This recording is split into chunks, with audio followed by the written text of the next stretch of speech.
Hello friends, പുതിയൊരു വീഡിയോയിലേക്ക് സ്വാഗതം. കഴിഞ്ഞൊരു വീഡിയോയ്ക്കകത്ത് നമ്മൾ ഇൻസ്റ്റാളേഷനും അതേപോലെ തന്നെ ഫ്ലട്ടറിൻ്റെ ബേസിക്സും പറഞ്ഞിട്ടുണ്ടായിരുന്നു. ഇന്ന് നമ്മൾ സംസാരിക്കാൻ പോകുന്നത് ഓട്ടോമാറ്റിക്കലി ജനറേറ്റഡ് ആവുന്ന ഫയൽസിനെ പറ്റിയിട്ടാണ്. ഈ ഒരു ഫയൽസിനെ പറ്റിയിട്ട് അറിയുക എന്നുള്ളത് വളരെ ഇമ്പോർട്ടൻ്റ് ആണ്. കാരണം നമ്മൾ ഒരു പ്രൊജക്റ്റ് ചെയ്യുന്ന സമയത്തായി കഴിഞ്ഞാലും അതിനകത്തുള്ള ഓരോ ഫയൽസും എന്തിനു വേണ്ടിയിട്ടാണെന്നുള്ളത് മനസ്സിലാക്കിയിരുന്നു കഴിഞ്ഞാൽ നമുക്ക് എന്തെങ്കിലുമൊക്കെ എറേഴ്സ് വന്നു കഴിഞ്ഞാൽ അത് ക്ലാരിഫൈ ചെയ്യാനായിട്ടും അതേപോലെ തന്നെ കുറച്ചുകൂടെ ഡീപ്പായിട്ടുള്ള നോളജ് കിട്ടാനായിട്ട് ഇത് സഹായിക്കും. ഓക്കെ, അപ്പോൾ പ്രൊജക്റ്റ് ക്രിയേറ്റ് ചെയ്യുന്നത് എങ്ങനെയാണെന്ന് ഞാൻ കഴിഞ്ഞ ഒരു വീഡിയോയ്ക്കകത്ത് പറഞ്ഞിട്ടുണ്ടായിരുന്നു. നിങ്ങൾക്കിപ്പോൾ ന്യൂ പ്രൊജക്റ്റ് കൊടുക്കുന്ന സമയത്ത് ഇങ്ങനൊരു സ്ക്രീനിലായിരിക്കും വന്നേക്കുക. അതിൽ ഫ്ലട്ടർ യൂസ് ചെയ്യണം. അതേപോലെ തന്നെ ഫ്ലട്ടറിൻ്റെ SDK പാത്ത് ഏതാണെന്ന് വെച്ച് കഴിഞ്ഞാൽ നിങ്ങളിവിടെ നിന്നാണ് എടുത്തിരിക്കുന്നത് ആ ഒരു പാത്ത് ചൂസ് ചെയ്യണം. ഓക്കെ, ദെൻ നെക്സ്റ്റ് കൊടുക്കുക. നെക്സ്റ്റ് കൊടുക്കുന്ന സമയത്ത് ഇതേപോലെ നിങ്ങൾക്ക് ഒരു പേജിലേക്കായിരിക്കും നിങ്ങൾ റീഡയറക്റ്റ് ആയിട്ട് വരിക. അതിൽ പ്രോജക്റ്റിൻ്റെ നെയിം കൊടുക്കുന്നതിനടുത്ത് നിങ്ങൾ ശ്രദ്ധിക്കേണ്ട കാര്യം എന്ന് പറഞ്ഞു കഴിഞ്ഞാൽ എക്സ്പ്ലോർ ട്യൂട്ടോറിയൽ എന്നുള്ളത് നമുക്കിവിടെ ഇങ്ങനെ ക്യാമൽ കേസിൽ കൊടുക്കാൻ പറ്റത്തില്ല. അതിന് പകരം ഈ ഒരു രീതിയിൽ നമുക്ക് കൊടുക്കാൻ പറ്റും. ഓക്കെ, അതായത് ക്യാപിറ്റൽ ലെറ്റേഴ്സ് ഒന്നും പാടില്ല, സ്പേസ് പാടില്ല, അങ്ങനെ കാര്യങ്ങളൊന്നും നമുക്ക് ചെയ്യാൻ പറ്റത്തില്ല. ജസ്റ്റ് എക്സ്പ്ലോർ ട്യൂട്ടോറിയൽ എന്നുള്ള രീതിയിൽ നമുക്കിപ്പോൾ കൊടുത്തേക്കുന്ന പോലെ അതിൻ്റെ ഇടയ്ക്ക് ഒരു അണ്ടർസ്കോർ ഇട്ടിട്ട് നമുക്ക് വേണമെങ്കിൽ കൊടുക്കാം. അതേപോലെ തന്നെ ക്യാപിറ്റൽ ലെറ്റേഴ്സ് തുടക്കത്തിലും ഈ പേരുകളുടെ ഇടയ്ക്ക് എങ്ങും വരാൻ പറ്റത്തില്ല. ഓക്കെ, ഇനി ഡിസ്ക്രിപ്ഷൻ നമുക്ക് വേണമെന്നുണ്ടെങ്കിൽ ചേഞ്ച് ചെയ്യാം, ലൊക്കേഷനും വേണമെന്നുണ്ടെങ്കിൽ ചേഞ്ച് ചെയ്യാം. ഇവിടെ ഓർഗനൈസേഷൻ ഇവിടെ com.example എന്നായിരിക്കും നിങ്ങൾക്ക് ഓപ്പൺ ചെയ്യുന്ന ടൈമിൽ കിടക്കുക. അത് മാറ്റിയിട്ട് com. നിങ്ങൾക്ക് ഇഷ്ടമുള്ളൊരു പേരാക്കുക. കാരണം അതൊരു യുണീക്ക് ആയിട്ടുള്ളൊരു നെയിം ആയിരിക്കുന്നത് വളരെയധികം അത്യാവശ്യമാണ് പ്ലേ സ്റ്റോറിലോട്ടൊക്കെ അപ്പ് ചെയ്യുന്ന സമയത്ത്. ദെൻ ആൻഡ്രോയിഡ് ലാംഗ്വേജ് കോട്ട്ലിൻ തന്നെയാണ്. അതേപോലെ തന്നെ iOSൻ്റെ ലാംഗ്വേജ് സ്വിഫ്റ്റ് തന്നെയാണ്. അതിൻ്റെ രണ്ടിലും മാറ്റം വരുത്തണ്ട. ദെൻ പ്ലാറ്റ്ഫോംസ് എന്ന് പറഞ്ഞാൽ താഴെ ഓപ്ഷൻ കാണാൻ പറ്റും. അതിനകത്ത് ആൻഡ്രോയിഡും iOSും ഓൾറെഡി ചെക്ക്ഡ് ആണ്. അതിന് തൊട്ടപ്പുറത്തായിട്ട് നമുക്കിനി ചെക്ക് ചെയ്യാൻ പറ്റുന്നത് വെബാണ്. ബാക്കി 3 എണ്ണവും നമുക്ക് ഇപ്പോൾ ഡിസേബിൾഡ് ആണ്. കാരണം അതിന് വേണ്ടിയിട്ട് നമ്മൾ സെപ്പറേറ്റ് ആയിട്ട് ഒരു കോൺഫിഗറേഷൻ സെറ്റപ്പ് ചെയ്യേണ്ടതായിട്ടുണ്ട്. ഓക്കെ, അപ്പോൾ അത് വരുന്ന ദിവസങ്ങളിൽ നമുക്ക് സംസാരിക്കാം. അത് ഡെസ്ക്ടോപ്പിന് വേണ്ടിയിട്ടുള്ളത് സെപ്പറേറ്റ് ആണ്. ഓക്കെ, അപ്പോൾ നമുക്കിപ്പോൾ വേണമെന്നുണ്ടെങ്കിൽ വെബ് OS ടിക്ക് ചെയ്ത് കൊടുക്കാം. ടിക്ക് ചെയ്ത് കഴിഞ്ഞാൽ നമ്മൾ അതിന് വേണ്ടിയിട്ട് സെപ്പറേറ്റ് ചെയ്യേണ്ടതായിട്ടുണ്ട്. അതെങ്ങനെയാണെന്നുള്ളത് നമുക്ക് സംസാരിക്കാം. ഓക്കെ, അപ്പോൾ ഇപ്പോൾ നമ്മൾ ആപ്ലിക്കേഷനിലേക്ക് പോവുകയാണ്. ആൻഡ്രോയിഡും iOSും ടിക്ക് ചെയ്ത് കൊടുത്ത് ഞാനിവിടെ ഫിനിഷ് കൊടുക്കുന്നു. ഓക്കെ, പ്രൊജക്റ്റ് ക്രിയേറ്റ് ആയിക്കൊണ്ടിരിക്കുകയാണ്. അപ്പോൾ നമ്മളൊരു പ്രൊജക്റ്റ് ക്രിയേറ്റ് ചെയ്ത് ഓപ്പൺ ചെയ്ത് കഴിഞ്ഞാൽ നമ്മുടെ സ്ക്രീൻ അപ്പിയർ ആവുന്നത് ഈ ഒരു രീതിയിലായിരിക്കും. ഓക്കെ, അതിപ്പോൾ ആൻഡ്രോയിഡ് സ്റ്റുഡിയോ ആയിക്കഴിഞ്ഞാലും VS Code ആയിക്കഴിഞ്ഞാലും ഈ ഒരു രീതിയിലായിരിക്കും നമ്മുടെ സ്ക്രീൻ അപ്പിയർ ആയിട്ട് വരിക. അതേപോലെ തന്നെ നിങ്ങൾ ശ്രദ്ധിക്കേണ്ട വേറൊരു കാര്യം എന്ന് പറഞ്ഞു കഴിഞ്ഞാൽ ഈ സ്ക്രീനിൻ്റെ ഇവിടെ മേളിൽ പ്രൊജക്റ്റ് തന്നെയാണോ എഴുതിയേക്കുക എന്നുള്ളത് ചെക്ക് ചെയ്യുക. ചില സമയത്ത് പാക്കേജസോ അല്ലെന്നുണ്ടെങ്കിൽ ആൻഡ്രോയിഡിലോ ആയിരിക്കാം വന്ന് നിൽക്കുക. അങ്ങനെയാണെന്നുണ്ടെങ്കിൽ അത് തിരിച്ച് പ്രൊജക്റ്റിലേക്ക് തന്നെ കൊണ്ടുവന്ന് വെക്കുക. ഓക്കെ, ഇനി പ്രൊജക്റ്റിലേക്ക് നോക്കിക്കഴിഞ്ഞാൽ നമുക്കിവിടെ എക്സ്പ്ലോർ ട്യൂട്ടോറിയൽ നമ്മളിപ്പോൾ ക്രിയേറ്റ് ചെയ്ത ആ ഒരു ഫ്ലട്ടറിൻ്റെ ഫയൽസ് അവിടെ കിടക്കുന്നതായിട്ട് കാണാൻ പറ്റും. അതിൻ്റെ താഴെ എക്സ്റ്റേണൽ ലൈബ്രറീസ് എന്ന് പറഞ്ഞിട്ട് വേറൊരു സെക്ഷൻ കാണാനായിട്ട് പറ്റും. അതിന് താഴെയായിട്ട് സ്ക്രാച്ചസ് ആൻഡ് കൺസോൾസ് എന്ന് പറഞ്ഞിട്ട് വേറൊരു സെക്ഷൻ കാണാൻ പറ്റും. നമ്മൾ വർക്ക് ചെയ്യുന്നതും നമ്മുടെ കംപ്ലീറ്റ് കോൺസെൻട്രേഷനും ഈ മുകളിലുള്ള ഈ ഒരു ഫയലിൽ മാത്രമായിരിക്കും. ഓക്കെ, അപ്പോൾ നമ്മൾ അത് ജസ്റ്റ് ഒന്ന് ഓപ്പൺ ചെയ്ത് കഴിഞ്ഞാൽ നമുക്ക് ഇതേപോലെ ഫയൽസ് കിടക്കുന്നതായിട്ട് കാണാൻ പറ്റും.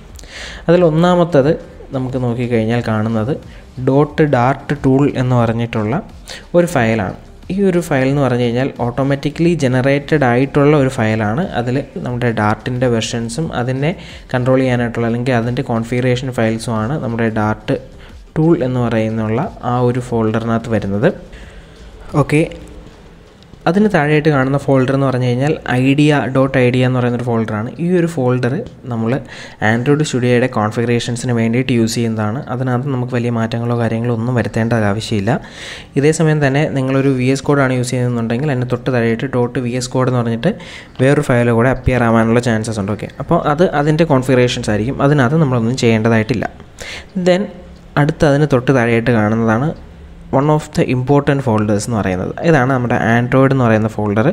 ഇതിനകത്തായിരിക്കും നമ്മൾ ആപ്ലിക്കേഷൻ ബിൽഡ് ചെയ്യുന്നതും അതേപോലെ തന്നെ നമുക്ക് സ്പെഷ്യൽ പെർമിഷൻസ് വേണമെന്നുണ്ടെങ്കിൽ അത് അലോട്ട് ചെയ്യുന്നതും അങ്ങനെയുള്ള കാര്യങ്ങളെല്ലാം ചെയ്യുന്നത് ഈ ഒരു ആൻഡ്രോയിഡ് എന്ന് പറയുന്നൊരു ഫോൾഡറിനകത്തായിരിക്കും. അപ്പോൾ ഇത് ഓപ്പൺ ചെയ്ത് കഴിഞ്ഞാൽ ഇതിനകത്ത് ആപ്പ് എന്ന് പറഞ്ഞൊരു സെക്ഷനും കാണാൻ പറ്റും. അതേപോലെ തന്നെ ഒരു ഗ്രാഡിൽ എന്ന് പറഞ്ഞിട്ടൊരു സെക്ഷനും കാണാൻ പറ്റും. ഇതൊക്കെ എന്താണെന്നുള്ളത് നമുക്ക് ഡീപ്പായിട്ട് വരുന്ന ദിവസങ്ങളിൽ സംസാരിക്കാം. അപ്പോൾ ഇത് കണ്ടില്ലേ, ആപ്പിനകത്ത് മെയിൻ, ഡീബഗ്, പ്രൊഫൈൽ, അങ്ങനെ വീണ്ടും ഫയൽസ് വരുന്നുണ്ട്. ഇതിനകത്ത് വീണ്ടും ഓപ്ഷൻസ് വരുന്നുണ്ട്. ഈ ഒരു റെസ് എന്ന് പറയുന്ന ഫോൾഡറിനകത്തായിരിക്കും നമ്മൾ പൊതുവേ നമ്മുടെ ആപ്ലിക്കേഷൻ്റെ നമ്മൾ കാണുന്ന ലോഗോയും കാര്യങ്ങളും എല്ലാം വരുന്നത്. ഓക്കെ, അപ്പോൾ ഇത്രയും കാര്യങ്ങൾ മെയിൻലി നമ്മൾ അറിഞ്ഞിരിക്കേണ്ട ഒരു കാര്യമാണ്. അതായത് ആൻഡ്രോയിഡിൻ്റെ ഫോൾഡറിനെ പറ്റിയിട്ട്.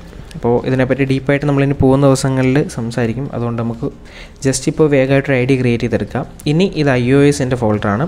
iOSനകത്ത് ആപ്ലിക്കേഷൻ ബിൽഡ് ചെയ്യുന്ന സമയത്ത് നമുക്ക് ഇതിനകത്ത് ചേഞ്ചസ് വരുത്തേണ്ടതായിട്ട് വരും. അതായത് ഇതിനകത്ത് നമ്മളിപ്പോൾ ആൻഡ്രോയിഡിൽ വരുത്തുന്ന ചേഞ്ചസ് എന്താണോ അതേപോലെ തന്നെ ഇപ്പോൾ ഏതെങ്കിലുമൊക്കെ ഒരു പാക്കേജ് ഇൻസ്റ്റാൾ ചെയ്യണം എന്നുണ്ടെങ്കിൽ നമുക്ക് ആ ഒരു ചേഞ്ച് ആൻഡ്രോയിഡിൽ വരുത്തുന്നുണ്ടെങ്കിൽ നമ്മൾ iOSന് വേണ്ടി ബിൽഡ് എടുക്കുകയാണെന്നുണ്ടെങ്കിൽ iOSനകത്തും ആ ഒരു ചേഞ്ച് വരുത്തേണ്ടതായിട്ടുണ്ട്. ഇനി ഇതാണ് നമ്മുടെ മെയിൻ പ്ലേ ഗ്രൗണ്ട് എന്ന് പറയുന്നത്. ഈ ഒരു ലിബ് എന്ന് പറയുന്ന ഫോൾഡറിനകത്തായിരിക്കും നമ്മുടെ കംപ്ലീറ്റ് പേജസും, ഒരു ആപ്ലിക്കേഷന് വേണ്ടിയിട്ടുള്ള കംപ്ലീറ്റ് പേജസും റൺ ചെയ്യുന്നത് ഈ ലിബ് എന്ന് പറയുന്ന ഒരു ഫോൾഡറിനകത്തായിരിക്കും. ഓക്കെ, അതിൻ്റെ ഏറ്റവും പ്രധാനപ്പെട്ട പേജ് എന്ന് പറയുന്നത് main.dart ആണ്. അത് നമുക്കിവിടെ ഇപ്പോൾ കാണാൻ പറ്റും. ഞാൻ കഴിഞ്ഞ ഒരു വീഡിയോയ്ക്കകത്ത് നമ്മുടെ ആപ്ലിക്കേഷൻ റൺ ചെയ്ത് കാണിച്ചു തന്നായിരുന്നു. അപ്പോൾ ആപ്ലിക്കേഷൻ റൺ ചെയ്യുന്നത് ഈ main.dartനകത്ത് വന്നേക്കുന്ന കോഡ് ബേസ് ചെയ്തിട്ടാണ് ആപ്ലിക്കേഷൻ റൺ ആവുന്നത്. അപ്പോൾ നമുക്ക് നെക്സ്റ്റ് ക്ലാസ്സിൽ main.dart എന്താണെന്നും അതിനകത്തുള്ള കോഡുകളെ പറ്റിയിട്ടും നമുക്ക് വിശദമായിട്ട് സംസാരിക്കാം. അടുത്തത് ടെസ്റ്റ് എന്ന് പറയുന്ന ഫോൾഡറാണ്. ഈ ഒരു ഫോൾഡറിൻ്റെ പ്രത്യേകത എന്ന് പറഞ്ഞു കഴിഞ്ഞാൽ നമ്മൾ ചെയ്യുന്ന പ്രൊജക്റ്റിനകത്തുള്ള ഇമ്പോർട്ടൻ്റ് ആയിട്ടുള്ള ഡേറ്റ മിസ്സിംഗ് ആണോ അല്ലേ എന്നുള്ളത് നമ്മുടെ ഡാർട്ട് തന്നെ ടെസ്റ്റ് ചെയ്ത് നോക്കുന്ന ഒരു ഫോൾഡറാണത്. അത് നമുക്ക് ഡാർട്ടിനെ പറ്റിയിട്ട് കുറച്ചുകൂടെ ഡീപ്പായിട്ട് പഠിക്കുന്ന സമയത്ത് അറിയേണ്ടി വരും. ഇപ്പോൾ എന്തായാലും നമുക്ക് അതിനെ പറ്റിയിട്ട് വലിയ അത്യാവശ്യമായിട്ട് പഠിക്കേണ്ടതില്ല. ഓക്കെ, ദെൻ അതിന് തൊട്ട് താഴെയായിട്ട് കാണുന്ന ഫയല് .gitignore. ഇത് എന്ന് പറഞ്ഞു കഴിഞ്ഞാൽ നമ്മുടെ വെർഷൻ കൺട്രോളറാണ്. ഗിറ്റ് എന്ന് പറഞ്ഞു കഴിഞ്ഞാൽ പൊതുവെ എല്ലാവർക്കും അറിയാമായിരിക്കാം, ഒരു വെർഷൻ കൺട്രോളറാണ്. നമ്മളിപ്പോൾ ചെയ്യുന്ന കോഡ് കാര്യങ്ങളെല്ലാം നമുക്കൊരു സെർവറിനകത്ത് കീപ്പ് ചെയ്യാനും അതിനകത്ത് നമുക്ക് വേണ്ട ടൈമിൽ നമ്മൾ ഏതൊക്കെ ദിവസങ്ങളിലെന്നുണ്ടെങ്കിൽ എന്തൊക്കെ ഡേറ്റാസ് നമ്മൾ അതിനകത്തോട്ട് അപ്ലോഡ് ചെയ്തിട്ടുണ്ട് ആ ഡേറ്റാസ് റിട്രീവ് ചെയ്യാനും നമുക്ക് ഡിലീറ്റ് ചെയ്യാനും അങ്ങനെയുള്ള കാര്യങ്ങളെല്ലാം പറ്റുന്ന ഒരു വെർഷൻ കൺട്രോളാണ് ഗിറ്റ്. അപ്പോൾ ഗിറ്റിനകത്ത് ഏതൊക്കെ ഫയൽസ് പോകണ്ട എന്നുള്ള കാര്യങ്ങൾ നമുക്ക് ചൂസ് ചെയ്ത് കൊടുക്കാൻ വേണ്ടിയിട്ടുള്ളൊരു ഫോൾഡറാണ് ഈ ignore എന്ന് പറയുന്നത്.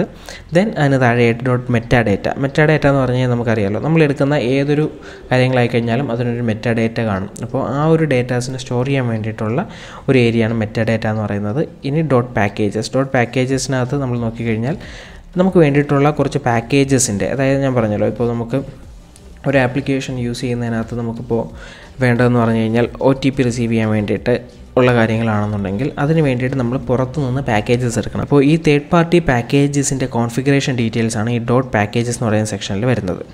ഇനി അനാലിസിസ് ഓപ്ഷൻസ് നമുക്ക് ഒട്ടും ആവശ്യമില്ല, അത് നമ്മളവിടെ ലീവ് ചെയ്യുന്നു. ദെൻ വരുന്നത് pubspec.lock ആണ്. അതിനു മുമ്പ് pubspec.yaml എന്താണെന്ന് അറിഞ്ഞു കഴിഞ്ഞാൽ മാത്രമേ pubspec.lockനെ പറ്റി പറയാൻ പറ്റത്തുള്ളൂ. ഓക്കെ, അപ്പോൾ pubspec.yaml എന്ന് പറഞ്ഞു കഴിഞ്ഞാൽ ഇതും വളരെ ഇമ്പോർട്ടൻ്റ് ആയിട്ടുള്ള പേജാണ്. ഈ ഒരു പേജിനകത്താണ് നമ്മളിപ്പോൾ പ്ലേ സ്റ്റോറിലോട്ടൊക്കെ ആപ്ലിക്കേഷൻസൊക്കെ അപ്ലോഡ് ചെയ്യുന്ന സമയത്ത് അതിൻ്റെ വെർഷൻ നമ്പർ ഇവിടുന്ന് എത്രയാണ് എന്നുള്ളത് സ്പെസിഫൈ ചെയ്ത് കൊടുക്കുന്നത്. അതേപോലെ തന്നെ നമ്മുടെ SDKയുടെ എൻവയോൺമെൻറ്റ് ഏതിനും ഇടയ്ക്ക് നിൽക്കണം എന്നുള്ള കാര്യങ്ങൾ. അത് മാത്രമല്ല നമുക്കൊരു ആപ്ലിക്കേഷനകത്ത് ഏതൊക്കെ പുതിയ പാക്കേജസ് വേണം. ഞാനിപ്പോൾ പറഞ്ഞില്ലേ, നമുക്ക് ഫയർ ബേസ് മെസ്സേജിങ്, അതായത് OTP വരണം, അല്ലെന്നുണ്ടെങ്കിൽ വേറെ എന്തെങ്കിലും ഫീച്ചേഴ്സിനെ ഇൻക്ലൂഡ് ചെയ്യണം, അങ്ങനെയുള്ള കാര്യങ്ങളെല്ലാം നമ്മൾ ചെയ്യുന്നത് ഇവിടെ നമ്മൾ ആദ്യമേ അതിനെ ഇൻട്രൊഡ്യൂസ് ചെയ്തതിന് ശേഷമായിരിക്കും. അത് എങ്ങനെയാണെന്നുള്ളത് നമുക്ക് വരും ദിവസങ്ങളിൽ സംസാരിക്കാം. അതേപോലെ തന്നെ നമുക്ക് സ്പെഷ്യലായിട്ടുള്ള ഫോൺസ് അല്ലെന്നുണ്ടെങ്കിൽ ഫോട്ടോസ് കാര്യങ്ങളൊക്കെ ആഡ് ചെയ്യണം എന്നുണ്ടെങ്കിൽ നമുക്ക് ഈ ഒരു സെക്ഷനിൽ ആഡ് ചെയ്ത് കൊടുത്തു കഴിഞ്ഞാൽ മാത്രമേ നമ്മുടെ ആപ്ലിക്കേഷനിൽ യൂസ് ചെയ്യാനായിട്ട് പറ്റത്തുള്ളൂ. ഓക്കെ, അപ്പോൾ അത്രത്തോളം ഇമ്പോർട്ടൻ്റ് ആയിട്ടുള്ളൊരു ഫയലാണ് pubspec.yaml എന്ന് പറയുന്നത്. ഇനി pubspec.lock എന്ന് പറഞ്ഞു കഴിഞ്ഞാൽ നമ്മൾ ഈ കൊണ്ടുവരുന്ന പാക്കേജസിൻ്റെ കംപ്ലീറ്റ് ഡീറ്റെയിൽസും നമുക്കറിയാൻ പറ്റുന്ന ഒരു ഏരിയ ആണ് ഈ ഒരു pubspec.lock എന്ന് പറയുന്നത്. ഇപ്പോൾ നമ്മൾ ഏതെങ്കിലും ഒരു പുതിയ ഒരു പാക്കേജ് കൊണ്ടുവന്നിട്ട് കഴിഞ്ഞാൽ അതിൻ്റെ കംപ്ലീറ്റ് ഡേറ്റയും നമുക്ക് ഈ ഒരു ഫോൾഡറിനകത്ത് അല്ലെന്നുണ്ടെങ്കിൽ ഈ ഒരു ഫയലിനകത്ത് അവൈലബിൾ ആയിരിക്കും. ഓക്കെ, അത് നമുക്ക് വരുന്ന ദിവസങ്ങളിൽ ഡീറ്റെയിൽ ആയിട്ട് സംസാരിക്കാം. ഇനി റീഡ്മി എന്താണെന്ന് എല്ലാവർക്കും അറിയാമല്ലോ. നമുക്ക് ജസ്റ്റ് എന്താണ് നമ്മുടെ പ്രൊജക്റ്റ് എന്നുള്ളതിനെ പറ്റിയിട്ട് ആപ്ലിക്കേഷൻ ക്രിയേറ്റ് ആകുമ്പോഴത്തേക്ക് തരുന്ന ഒരു ഡോക്യുമെൻറ്റേഷൻ മാത്രമാണ്. നമുക്ക് മെയിൻലി വർക്ക് ചെയ്യാൻ വേണ്ടിയിട്ട് ആവശ്യമായിട്ടുള്ളത് 3 ഫോൾഡേഴ്സാണ്. ഒന്ന് ആൻഡ്രോയിഡ്, ഒന്ന് ലൈബ്രറി, പിന്നെ നമ്മുടെ pubspec.yaml. ഓക്കെ, ആൻഡ്രോയിഡ് നമ്മുടെ ആപ്ലിക്കേഷൻ ക്രിയേറ്റ് ചെയ്യാനായിട്ടുള്ള കാര്യങ്ങളെല്ലാം ചെയ്യേണ്ടത് ആൻഡ്രോയിഡിനകത്തായിരിക്കും. നമ്മുടെ പേജസ് എല്ലാം വരുന്നത് ലിബിനകത്തായിരിക്കും. ലിബിനകത്ത് നമ്മൾ ഓരോരോ ഫോൾഡറായിട്ടോ അല്ലെന്നുണ്ടെങ്കിൽ നമുക്ക് വേണ്ടിയിട്ടുള്ള പേജസ് എങ്ങനെയാണെന്നുള്ളത് നമ്മൾ ക്രിയേറ്റ് ചെയ്തതിനകത്ത് ഇടും. ദെൻ pubspec.yaml നമുക്കൊരു തേർഡ് പാർട്ടി പാക്കേജസിനെ നമ്മുടെ ആപ്ലിക്കേഷനിലേക്ക് ഇൻട്രൊഡ്യൂസ് ചെയ്യണം, അല്ലെന്നുണ്ടെങ്കിൽ ഫോണ്ട്, അതേപോലെ തന്നെ നമുക്ക് ഇമേജസ്, വീഡിയോയോ വേറെ എന്തെങ്കിലുമൊക്കെ കാര്യങ്ങൾ വേണമെന്നുണ്ടെങ്കിൽ നമ്മൾ ആ ഒരു ഫയലിനകത്ത് ആഡ് ചെയ്തിട്ടായിരിക്കും നമ്മുടെ ആപ്ലിക്കേഷനകത്തേക്ക് അതിനെ ഇൻട്രൊഡ്യൂസ് ചെയ്യുന്നത്. ഓക്കെ, അപ്പോൾ ഇത്രയാണ് മെയിൻലി നമ്മൾ അറിഞ്ഞിരിക്കേണ്ട ഫ്ലട്ടർ ജനറേറ്റഡ് പാക്കേജസ്. ഓക്കെ, അപ്പോൾ നമുക്ക് അടുത്ത ക്ലാസ്സിൽ ഇനി എന്താണ് ലിബ് എന്നുള്ളതും ലിബിനകത്ത് വരുന്ന main.dart എന്താണെന്നുള്ളതും പ്രൊജക്റ്റിൻ്റെ ബേസിക്സും നമുക്ക് ഡീപ്പായിട്ട് സംസാരിക്കാം. ഓക്കെ, വീണ്ടും അടുത്തൊരു വീഡിയോ കാണും വരെ ബൈ.